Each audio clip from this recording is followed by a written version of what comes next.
Hi friends, జొన్న రొట్టె అంటే తెలుసా మీకు?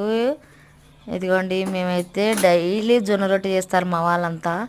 కానీ నేను చెయ్య, నాకెందుకో జొన్న రొట్టె చేయాలంటే చాలా నచ్చదు. అది వేడి వేడి నీళ్ళు పోసి అట్లా పిసకాలదని చేతులు కాలుతున్నాయి. అయినా తప్పదు, జొన్న రొట్టె తినాలంటే చేయాలి అంతే.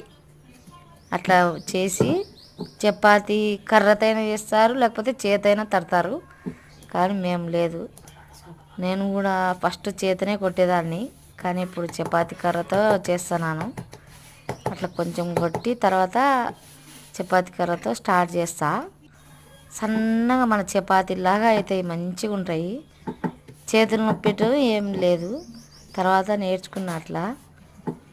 కానీ జొన్న రొట్టె హెల్తీకి మంచిది అని చెప్తారు కదా, డైలీ తింటారు మా వాళ్ళంతా, రోజు తింటారు మా వాళ్ళంతా జొన్న రొట్టె. ఆయిల్ ఉండదు, ఏముండదు, హెల్తీకి కూడా మంచిది. ఇప్పుడు అందరూ జొన్న రొట్టెల మీదనే ఉన్నారు. పచ్చ జొన్నలు, తెల్ల జొన్నలు తింటారు కదా.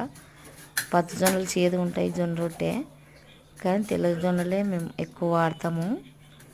ప్లీజ్ లైక్ చేయండి, షేర్ చేయండి, సపోర్ట్ చేయండి. అందరూ చూస్తురు కానీ లైక్ చేస్తలేరు. ప్లీజ్ లైక్ చేయండి.